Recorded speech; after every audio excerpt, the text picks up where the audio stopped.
La draft NFL est dans seulement une semaine et c'est le moment pour les équipes NFL de changer le futur de leur équipe. Aujourd'hui, je fais mes prédictions de ce qui va se passer lors de la draft de la semaine prochaine. On est parti.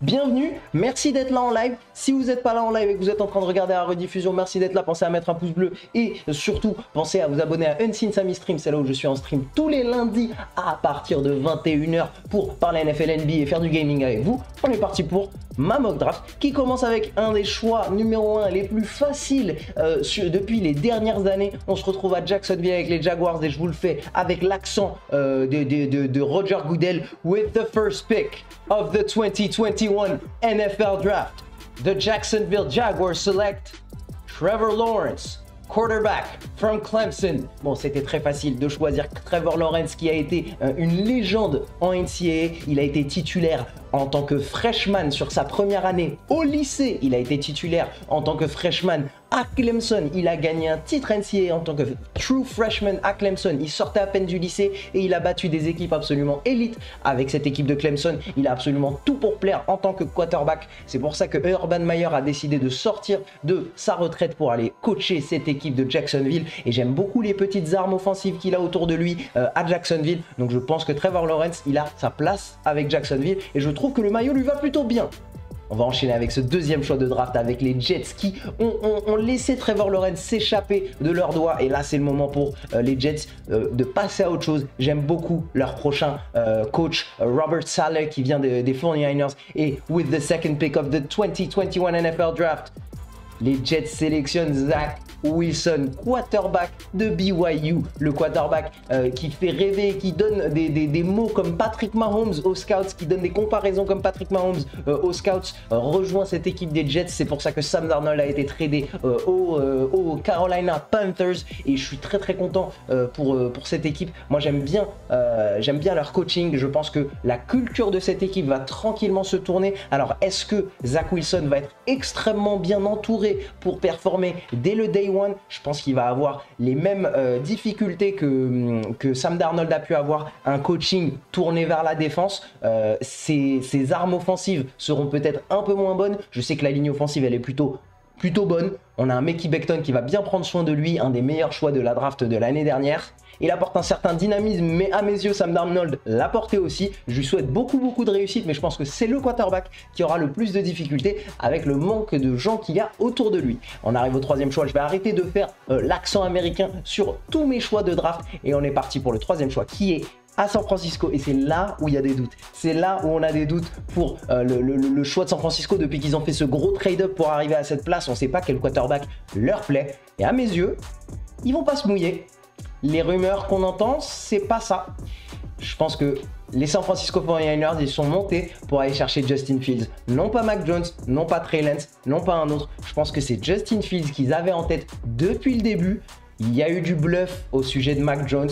Aujourd'hui, on entend beaucoup au sujet de Trey Lance parce qu'il vient d'avoir son Pro Day. Mais à mes yeux, c'était le gars que Shanahan voulait depuis le début. Et ça ne m'étonnerait pas qu'il porte ce maillot avec ce beau numéro 1 dès septembre pour être titulaire chez San Francisco 49ers. Qu'est-ce que vous en pensez? Dites-moi dans les commentaires. N'hésitez pas à me dire dans les commentaires ce que vous pensez de chaque pick et du pick de votre équipe en particulier. Et à mes yeux, la draft, elle démarre seulement maintenant. La draft NFL démarre à partir du 4e choix. Le 4e choix qui est détenu par les Atlanta Falcons. Avec le 4e choix de la draft, les Atlanta Falcons décident de renforcer la ligne offensive avec Penei Sewell d'Oregon. Alors je sais qu'on n'entend pas beaucoup son nom en numéro 4, mais je pense que Atlanta, ils vont voir la situation au poste de quarterback, la situation au poste de receveur. Ils n'ont pas besoin de beaucoup plus d'armes et renforcer la ligne offensive, c'est toujours une bonne chose pour Atlanta. Et surtout, Atlanta a pu voir ce que un bon offensive lineman peut faire pour changer complètement une attaque. Aider Matt Ryan, si le projet c'est vraiment aider Matt Ryan, si le projet c'est ok, on va le suivre pour au moins 1 an encore ou peut-être 2, et ben ils vont drafter le joueur qui va le plus l'aider. Et je pense pas que c'est Kyle Pitts parce qu'il ne manque pas d'armes, Matt Ryan. Avec le 5e choix de la draft, on va se tourner vers les Bengals qui cherchent à protéger Joe Burrow et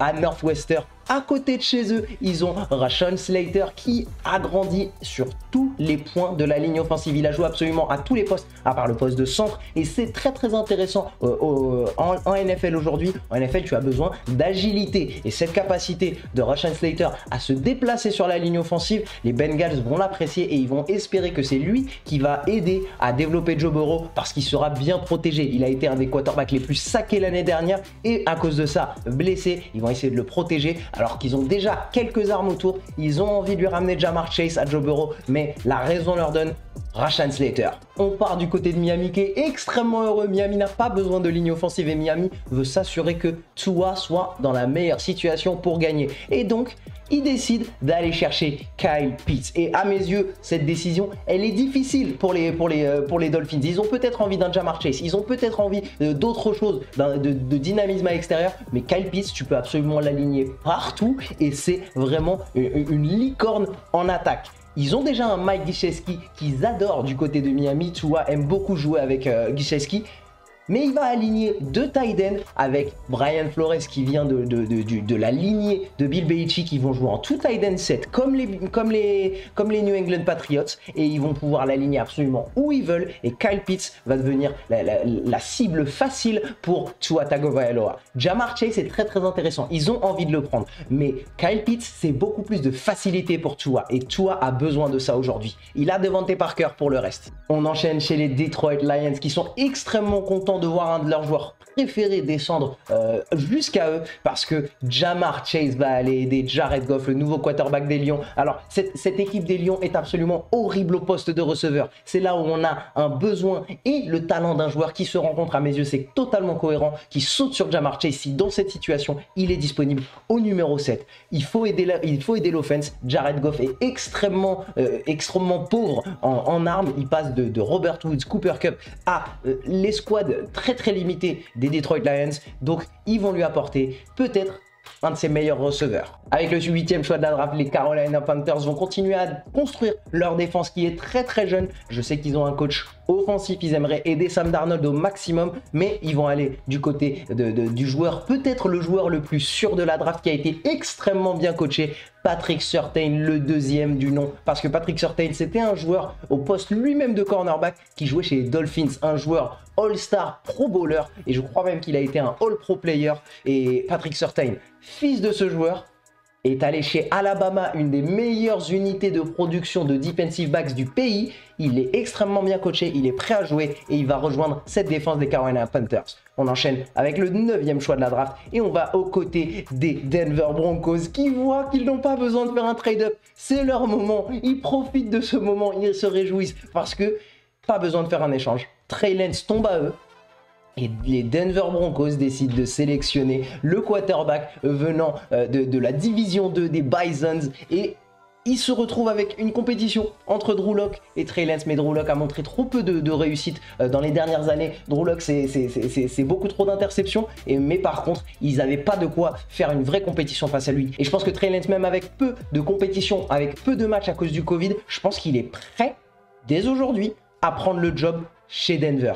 Trey Lance au poste numéro 9 et c'est là où on enchaîne avec les Dallas Cowboys. Ils ont vu Patrick Surtain partir, s'échapper entre leurs doigts, donc du coup ils enchaînent avec le joueur le plus sûr juste derrière Patrick Surtain, c'est Jaycee Horn de South Carolina. Ils ont absolument besoin de remplacer le poste de cornerback numéro 1 depuis que Byron Jones est parti. Cette défense a été une des pires à partir de l'année dernière du côté des Dallas Cowboys et c'est comme ça qu'ils peuvent aller au moins chercher le titre de NFC East Champions, c'est en mettant un défenseur sur les receveurs numéro 1 de la NFC East. Et exactement en parallèle de cette sélection, on a les Giants qui arrivent juste derrière. La NFC East vont rajouter des armes pour leur quarterback Daniel Jones et ils sélectionnent Devonta Smith, le Heisman Trophy winner, le receveur d'Alabama. Il s'ajoute à cette offense des Giants qui viennent de recevoir un Kenny Golladay qui a été signé depuis l'équipe des Detroit Lions avec Devonta Smith dans le slot, avec Kenny Golladay à l'extérieur, un retour de Saquon Barkley et leur excellent tight end Evan Engram. Les Giants aujourd'hui, ils essaient de savoir si oui ou non Daniel Jones, c'est le bon. Si c'est pas le bon, ils n'ont pas de problème avec ça. Mais ils veulent s'assurer qu'ils lui ont donné toutes les clés en main pour être le meilleur quarterback possible. Et c'est à partir de la saison prochaine qu'on saura extrêmement vite si c'est le quarterback ou pas. On continue en NFC East. Troisième choix en NFC East de suite. C'est mes Eagles, c'est mon équipe préférée. Et je pense qu'ils vont se tirer de cette draft avec un receveur extrêmement dynamique qui a eu son lot de blessures. Jalen Waddle, sélectionné encore une fois de l'université d'Alabama. Ils se suivent les receveurs d'Alabama et il rejoint les Eagles. Personnellement, en tant que fan des Eagles, je ne serais pas extrêmement fan de ce choix. Mais je vous ai bien dit, cette draft, je la fais avec l'attente de ce qui va être fait, ce qui va être décidé par les équipes. Et à mes yeux, Jalen Waddle n'est pas forcément le meilleur choix à ce moment-là, mais je pense que les Eagles ont terriblement besoin de dynamisme offensif qui vont aller chercher le produit qui vient d'Alabama. Avec le 13e choix de la draft, encore une équipe qui est content de voir un joueur descendre jusqu'à eux. Sorti de Virginia Tech, le offensive tackle Christian Darrisaw va rejoindre les Los Angeles Chargers qui sont en train d'améliorer cette ligne offensive pour leur joueur favori Justin Herbert qui a fait des records de rookie pendant toute la saison mais qui a été tabassé pendant toute la saison parce que la ligne offensive n'était pas au rendez-vous.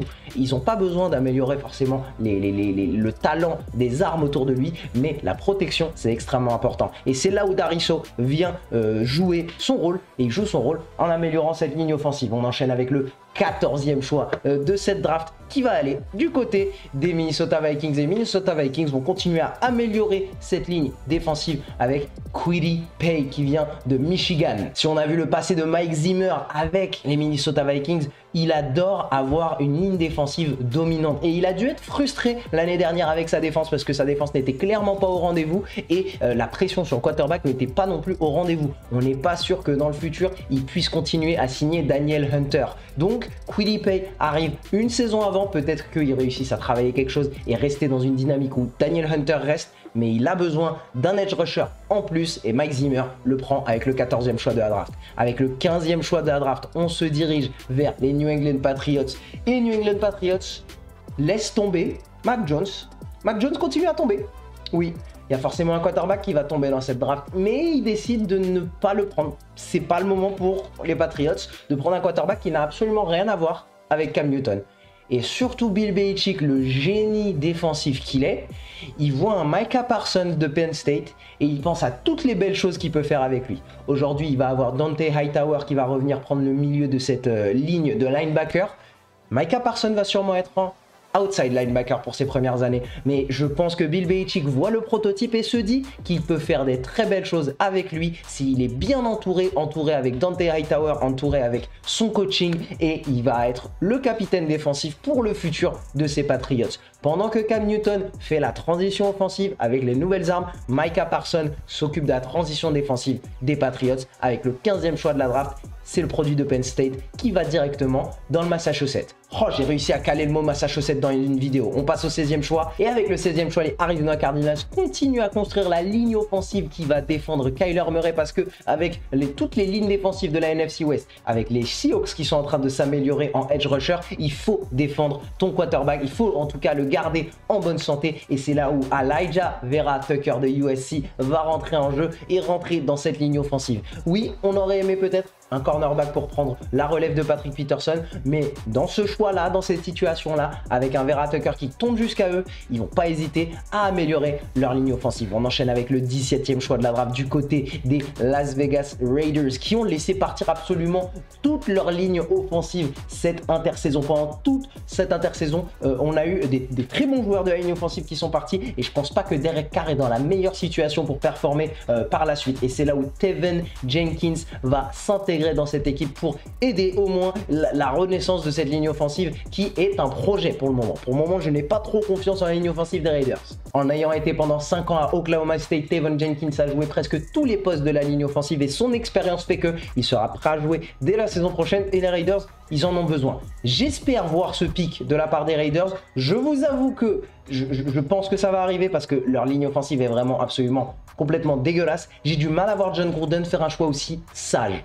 À voir à la draft dans une semaine. on passe au choix numéro 18 où les Miami Dolphins vont améliorer le côté défensif de leur équipe. Après avoir amélioré leur offense avec une licorne en poste de tight end, on a Azeez Ojulari qui rejoint la défense des Dolphins. Je pense que, encore une fois, Brian Flores, coach qui vient de l'arbre de Belichick, va kiffer voir un edge rusher qui va pouvoir l'aider à aller chercher les quarterbacks de la AFC East. Et avec un Josh Allen qui va dominer sur les prochaines années, on en a besoin d'un edge rusher du côté des Dolphins. Avec le 19e choix de draft, c'est la Washington Football Team qui se fait plaisir et qui améliore encore leur défense qui était déjà absolument ouf la saison dernière avec Ronnie Rivera qui dirigeait le vaisseau et avec Chase Young qui s'est révélé en tant qu'un des meilleurs rookies et en tant qu'un des meilleurs D-linemen de toute la ligue. On se retrouve avec Jeremiah Owusu-Koramoah qui rejoint cette équipe de la Washington Football Team. Je pense que s'ils font ce pick, Washington pourrait être top 5 en défense la saison prochaine.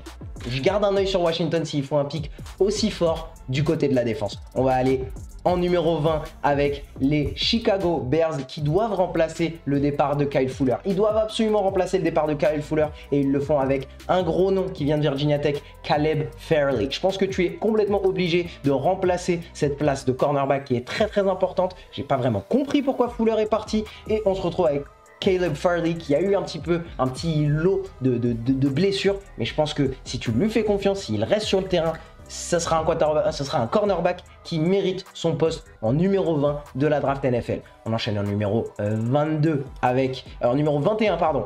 En numéro 21, on a les Colts qui se sont fait un peu prendre de court par toutes les décisions un petit peu délicates de cette intersaison. Anthony Castonzo en particulier qui a décidé de prendre sa retraite. Ça a dû être un petit peu surprenant du côté des Colts. C'est pour ça qu'ils décident d'aller du côté d'Alabama, aller chercher Alex Leatherwood pour être un offensive lineman. Le GM vient de faire une grosse décision en allant chercher Carson Wentz et son énorme contrat. Donc il faut absolument protéger Carson Wentz pour en tirer le maximum de son potentiel. Si tu veux continuer à croire au projet Carson Wentz, il faut le protéger. Et Alex Leatherwood, c'est un ticket pour essayer de un petit peu le protéger. On enchaîne avec la suite de la draft avec les Tennessee Titans.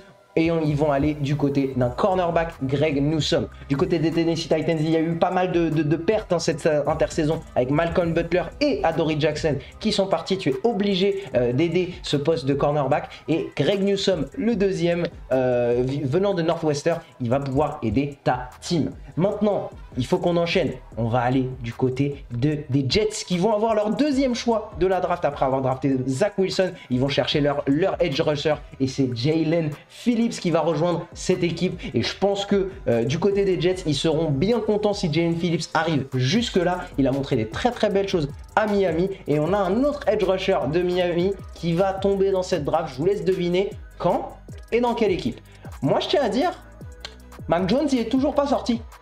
Mac Jones, il est toujours pas sorti et il y a des candidats, il y a des équipes qui pourraient être candidates pour Mac Jones peut-être dans les prochains choix. Je vous laisse peut-être deviner, mais on se retrouve avec le 24e choix. Ah bah tiens, Mac Jones est là avec les Pittsburgh Steelers. Je pense que si Mac Jones tombe jusque là, tu as peut-être envie de te prendre un running back, tu as peut-être envie de te prendre de la ligne offensive parce qu'on a Maurkice Pouncey qui a décidé de prendre sa retraite. Mais il faut penser au futur et je pense même que Mac Jones pourrait être titulaire pendant la saison si Big Ben continue à régresser comme il a pu régresser la saison dernière. Clairement, c'était Big Ben qui limitait cette équipe des Pittsburgh Steelers et Mac Jones à ce moment-là, tu ne peux pas le laisser passer s'il est disponible au numéro 24, s'il tombe aussi bas. Et là, j'ai été un petit peu pessimiste pour Mac Jones avec cette mock draft, comme vous pouvez le voir. Je pense que tu ne peux pas le laisser passer. Et Pittsburgh Steelers, dans ce cas-là, décide de sélectionner Mac Jones. Ça fera pas plaisir à Big Ben, mais c'est une décision que tu es obligé de prendre.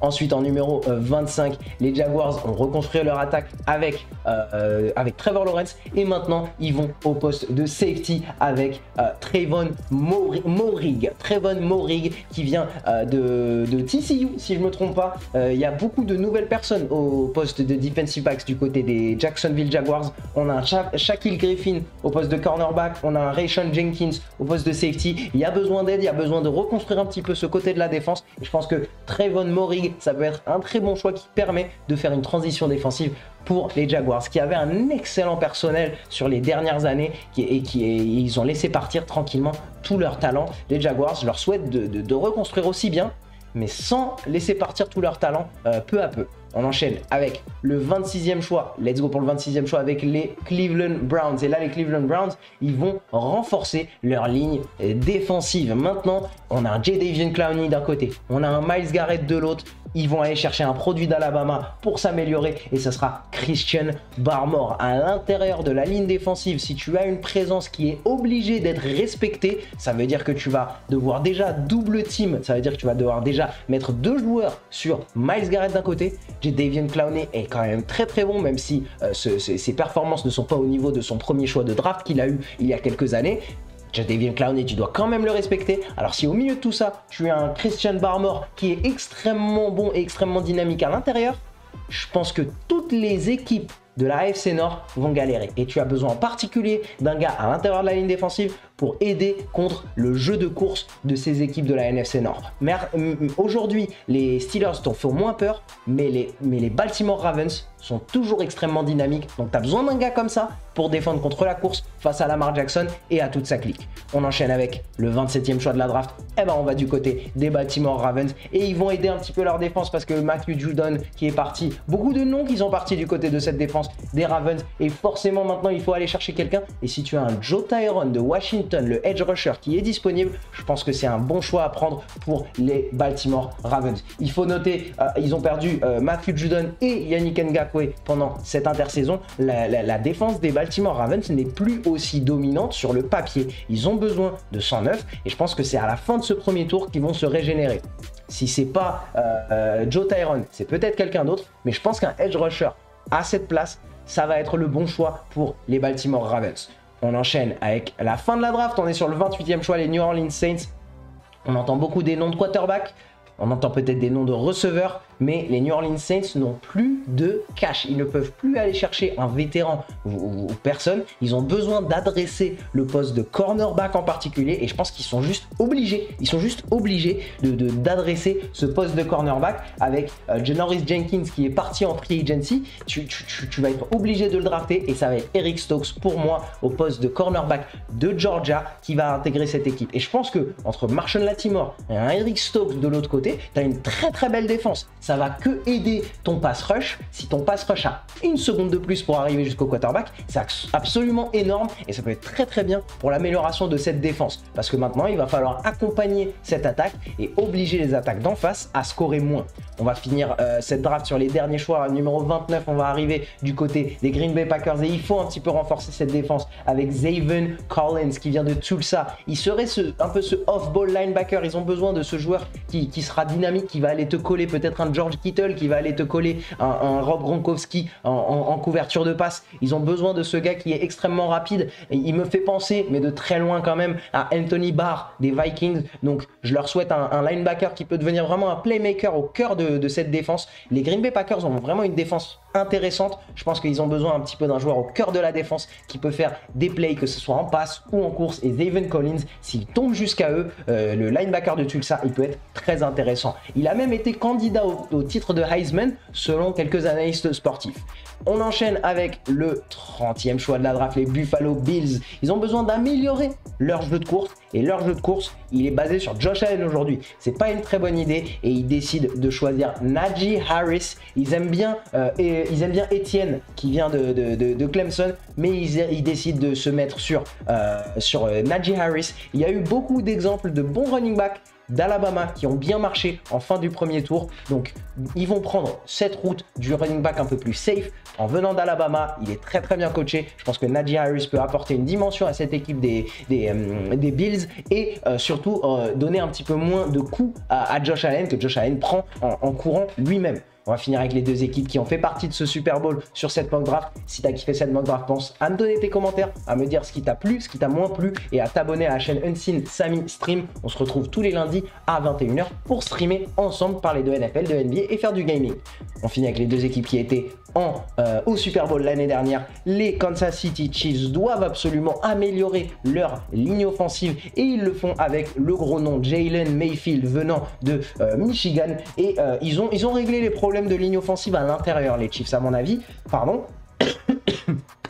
avec Joe Thuney et avec Kyle Long à l'intérieur, il n'y a pas de souci, mais tu as besoin de l'extérieur, de gars un peu plus athlétiques. Et Jalen Mayfield, à le voir, pour moi, il est déjà prêt à jouer en NFL. Alors, je ne sais pas si c'est un left tackle ou un right tackle, mais par contre, je pense qu'il a clairement sa place pour protéger Patrick Mahomes, le quarterback le plus important de toute la NFL. Et on finit avec les Tampa Bay Buccaneers qui ont gagné ce Super Bowl et qui font revenir tous leurs titulaires cette année. Tous leurs titulaires reviennent. C'est presque du jamais vu. D'habitude, quand tu gagnes le Super Bowl, tu dois laisser partir quelques joueurs. Donc, ils ont ce luxe de faire revenir des gens. Ils vont absolument pas drafter quelqu'un pour être le suivant après Tom Brady. Ça, c'est sûr. Ils vont drafter quelqu'un qui va aider cette équipe. Et ils vont drafter quelqu'un aussi qui peuvent développer. Ils ont cette capacité de prendre un projet et de ne pas le faire jouer pour les 6, pour les 7 premières semaines. Et ce projet, ce sera Greg Rousseau. Greg Rousseau, il y a quelques années, c'était le choix numéro 1 de la draft. C'était un talent absolument dingue, mais à Miami, son stock, sa hype, s'est baissé un petit peu. Aujourd'hui, Greg Rousseau, je pense que Bruce Arians, il voit ce projet, il voit cet athlète, et il se dit, à Miami, ce edge rusher, je peux le prendre, je le mets avec Shaq Barrett, je le mets avec Ndamukong Kangsu, je le mets avec Jason Pierre-Paul, je le mets avec tous ces gars et il va être extrêmement bien entouré et il va bien apprendre avec ces gars et il va me rajouter de la fraîcheur dans ce pass rush parce qu'on a besoin de pass rush pour gagner. Ils ont vu comment ils ont gagné ce Super Bowl en mettant une pression énorme à Patrick Mahomes et ils ont besoin de continuer ça. Donc dans le futur, on a besoin encore de ça. On n'a pas besoin d'armes en plus à Tampa Bay, on n'a pas besoin de nouveaux joueurs de ligne offensive, la ligne offensive est très bien. La ligne défensive est très bonne, mais tu n'as jamais assez de fraîcheur sur une ligne défensive. Donc ils vont aller chercher Greg Rousseau avec tout son talent, toute sa capacité et essayer de lui faire intégrer ce rythme de defensive line du côté des Packers. Voilà l'équipe, on a fini cette mock draft ensemble, j'espère que vous l'avez kiffé. N'oubliez pas de mettre vos commentaires, mettez-moi vos avis, mettez-moi votre équipe et le joueur que vous aimeriez voir. La vraie draft est dans 7 jours et j'ai hâte de voir ça, j'ai hâte de voir si j'ai eu raison, si j'ai pas eu raison. N'hésitez pas à partager cette mock draft avec vos potes, comme ça on se retrouve dès lundi. Bah oui, on va se retrouver lundi pour faire un peu un débrief de la draft. Et pour tout le reste, prenez soin de vous et surtout, gardez l'œil bien ouvert. Allez, ciao!